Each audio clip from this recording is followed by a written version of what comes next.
الحمدللہ رب العالمین والصلاة والسلام علی اشرف الانبیاء والمرسلین وعلی آلہ وصحبہ اجمعین۔ 10ویں پارے کا خلاصہ چل رہا ہے اور سورہ توبہ شروع ہو گئی ہے۔ سورہ توبہ جو ہے یہ مدنی صورت ہے اور اس کی پہلی آیت میں ہی اس کا جو اصل مقصد ہے وہ بھی بیان کر دیا گیا ہے، اور وہ یہ ہے کہ براءۃ من اللہ ورسولہ الی الذین عاہدتم من المشرکین، کہ اللہ اور اس کا رسول جو ہے ان لوگوں سے کہ جو مشرک ہیں اور لیکن تم نے ان سے عہد کر رکھا ہے، ان سے اب وہ برات کا اعلان کرتے ہیں۔ دیکھیے یہ واحد صورت ہے قرآن میں جس کے شروع میں بسم اللہ الرحمن الرحیم نہیں لکھی ہوتی، تو گویا کہ اللہ کے رسول صلی اللہ علیہ وسلم نے ہی ایسا کیا تھا کہ انہوں نے یہ صورت نہیں لکھائی۔ تو قرآن اس کا مطلب ہے بالکل اسی طرح محفوظ ہے جس طرح اللہ کے رسول پر نازل ہوا تھا۔ حضرت ابو بکر عنہ کو حضور اکرم صلی اللہ علیہ وسلم نے 9 ہجری میں حج کے لیے امیر بنا کر بھیجا، لیکن جب وہ چلے گئے تو پیچھے یہ صورت نازل ہو گئی اور حضور اکرم صلی اللہ علیہ وسلم نے حضرت علی کو بھیجا اور ان کو کہا کہ وہاں جا کر حاجیوں میں اعلان کرو، اور وہ اعلان کیا ہے جو اس صورت میں بیان کیا گیا ہے کہ مشرکین سے برات کا اعلان ہے، اللہ اور اس کا رسول بری ہے۔ دوسرا یہ کہ وہاں یہ اعلان کرو کہ آئندہ مشرک حج کے لیے نہیں آ سکتے۔ تیسرا یہ کہ بیت اللہ کا طواف ننگا بھی نہیں کیا جا سکے گا،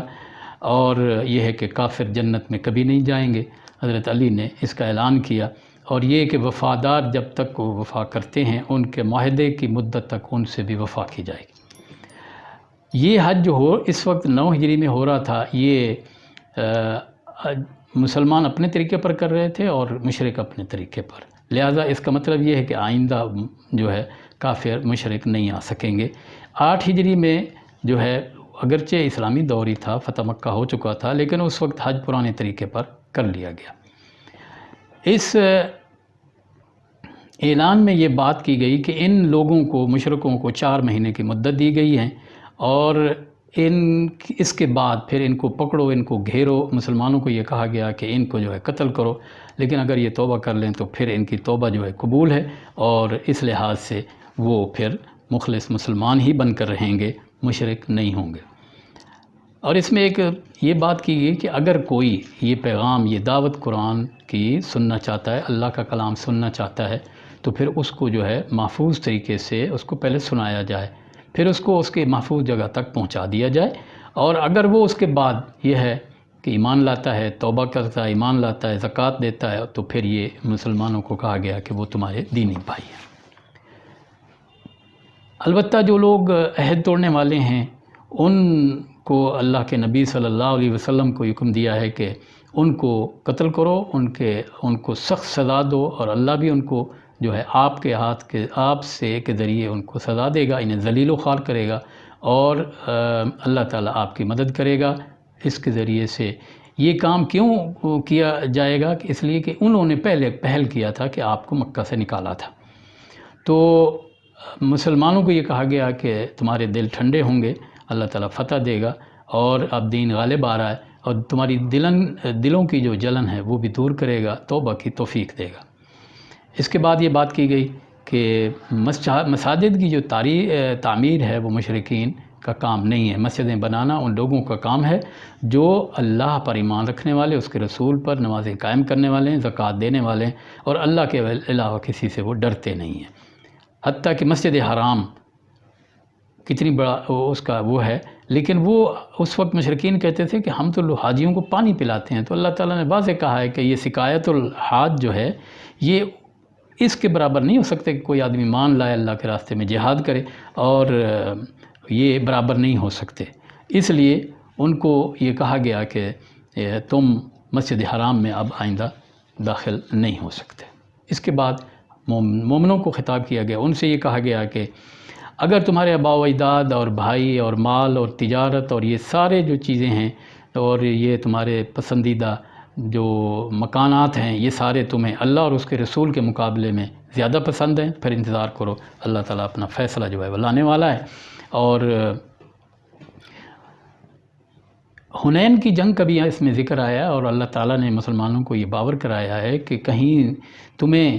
کہ یاد کرو وہ وقت کہ جب تم حنین میں لڑ رہے تھے اور تمہیں صرف ایک چیز نے دھوکے میں ڈال دیا، اور وہ کیا تھے کہ تمہاری تعداد زیادہ تھی، لیکن اللہ نے پھر تمہیں یہ سبق سکھایا، وہ تمہاری تعداد کام نہ آئی، اور پھر کیا ہے کہ زمین تنگ ہو گئی اپنی وسعت کے باوجود تم پر، تم بھاگ نکلے، لیکن پھر بھی اللہ نے تمہارے اوپر جو ہے وہ سکینت نازل کی، اپنے رسول پر، مومنین پر، اور اس نے تو ایسے لشکر نازل کر دیے، جنود لم تروہا، جنہیں تم دیکھ نہیں رہے تھے، اور کافروں کو جو ہے اس وقت سزا دی گئی، وہیں حنین کے اندر ہی پھر جو ہے پاسا پلٹ گیا۔ تو اس کے بعد یہ حکم دیا گیا ہے کہ یہ جو مشرکین ہیں، یہ نجس ہیں، ناپاک ہیں، یہ اس سال کے بعد آئندہ مسجد حرام میں قطعاً نہیں جا سکتے۔ لیکن اس سے یہ خطرہ یہ مسلمانوں کے دلوں میں پیدا ہو گیا کہ وہ سمجھتے تھے کہ یہاں تو بڑی تجارت ہوتی تھی، تو اللہ تعالیٰ نے کہا کہ نہیں، تم ڈرو نہیں، تنگ دستی اور فقر سے وہ تمہیں غنی کرے گا، ان کو تم قتل کرو، ان کو رہنے نہیں دو، اس لیے کہ یہ اللہ اور آخرت پر ایمان نہیں رکھتے، اور بڑا ظلم یہ کرتے ہیں کہ اللہ اور اس کے رسول کی حرام کردہ چیزوں کو یہ حلال کر لیتے ہیں، دین حق کو نہیں مانتے ہیں۔ اب اگر ان کو رہنا ہے تو پھر یا تو اسلام قبول کر لیں، یا پھر یہ ہے کہ جزیہ دے کر یہ چھوٹے بن کے ماتحت رہیں۔ اس کے بعد جو ہے یہود و نصارہ کی بات بھی کی گئی ہے کہ وہ اپنے اپنے انبیاء کو جو ہیں اللہ کا بیٹا کہتے ہیں، حالانکہ سب نے جو ہے اللہ کے عبادت کا حکم دیا، انہوں نے اپنی عبادت کا حکم نہیں دیا، اور اللہ نے فرمایا کہ یہ لیطفئوا نور اللہ بافواہہم، یہ اپنی پھونکوں سے اللہ کے چراغ کو، نور کو بجھانا چاہتے ہیں، یہ نہیں ہو سکتا۔ پھر یہ ہے کہ ان کے درویشوں اور ان کا حال بھی دیا گیا ہے کہ وہ مال کھاتے ہیں لوگوں کے، اور وہ جہنم کے اندر جلائے جائیں گے، ان کے پہلو بھی، ان کے منہ بھی، چہرے بھی۔ تو اس سے پہلے کہ وہ یہ کام کریں، مشرکوں کو جو ہے تم سب مل کر جو ہے ان سے لڑو اور ان کو بھگاؤ یہاں۔ نسی کا ایک مسئلہ ہے، نسی کیا ہے کہ حضور صلی اللہ علیہ وسلم، قرآن نے کہا ہے کہ نسی اللہ تعالیٰ نے 12 مہینے بنائے، اور 4 مہینے جو ہیں وہ محرم ہیں، اس کے اندر جنگ نہیں کی جا سکتی، لیکن کافروں نے، مشرکین نے اپنے طور پر جو ہے وہ آگے پیچھے شمسی اور قمری مہینوں کے چکر کے اندر 1 مہینے کا اضافہ کر لیتے تھے۔ لیکن جس سال حضور صلی اللہ علیہ وسلم نے حج کیا ہے، اس سال آپ صلی اللہ علیہ وسلم نے یہ فرمایا کہ اس سال حج کا وقت گردش کرتا ہوا ٹھیک اپنی اس تاریخ پر آ گیا ہے جو قدرتی حساب سے اس کی اصل تاریخ ہے، ٹھیک ہے؟ تو اس لحاظ سے قمری لحاظ سے جو ہے نا حج کی جاتی ہے، تو وہ حلال کر لیتے تھے اور اس طرح اپنا انتقام لیتے تھے۔ اس کے بعد غزوہ تبوک کی تیاری ہے، اور ایمان والوں کو کہا ہے کہ تم نکلو، ہلکے ہو یا بوجھل ہو، اور اگر تم نہیں نکلو گے تو یاد رکھو کہ اللہ نے تو اپنے نبی کی اس وقت بھی مدد کی تھی جب وہ غار میں تھے اور ان کے ساتھ ایک اور ساتھی تھے، تو اس وقت اللہ نے اپنے لشکر بھی اتارے تھے اور ان کو جو ہے بخیریت جو ہے مدینہ منورہ جو ہے پہنچا دیا گیا تھا۔ تم اگر کھلے دل سے خرچ کرو تو اللہ تمہیں اس کا جنت کی شکل میں جو ہے بدلہ دے گا، اس ادھر بھی، جبکہ منافق جو ہیں وہ نہیں جانا چاہتے، وہ تو نمازوں میں ہی سستی سے آتے ہیں۔ پھر اس کے بعد زکوٰۃ کی لسٹ دی گئی ہے کہ زکوٰۃ میں کون کون لوگ ہیں، وہ 8 قسم کے لوگ ہیں، ٹھیک ہے؟ اور اس میں یہ ہے کہ فقراء، مساکین، تالیف قلب کے لیے غلام آزاد کریں، قرضہ دار کو قرضہ دیں، فی سبیل اللہ، جہاد، ابن سبیل، یہ 8 ہیں جہاں زکوٰۃ وہ خرچ کی جا سکتی ہے۔ اس کے بعد اللہ تعالیٰ نے غزوہ تبوک کے واپسی پر جو تبصرہ کیا ہے اور جن جن کے بارے میں وہ بھی یہاں بیان کیا گیا ہے، کفار اور منافقین سے کہا گیا کہ ان کے اوپر سختی کرو، ان کے ساتھ جہاد کرو، کفار ان کو رہنے نہیں دو۔ اب منافقین بھی مدینہ میں نہیں رہ سکتے، کیونکہ اب سوسائٹی ہی نہیں بن سکتی۔ یہ قسمیں اگرچہ کھاتے رہیں اور یقین دلائیں، لیکن مت کریں، اور حتیٰ کہ فرمایا گیا کہ آپ ان کے لیے 70 دفعہ بھی ان کے لیے جو ہے معاف کر دیں گے، اللہ ان کو کبھی نہیں معاف کرنے والا، اس لیے کہ یہ اللہ اور اس کے رسول کا جو ہے وہ مذاق اڑاتے ہیں۔ اور پھر یہ بھی کہتے ہیں کہ چونکہ موسم اس وقت جو ہے وہ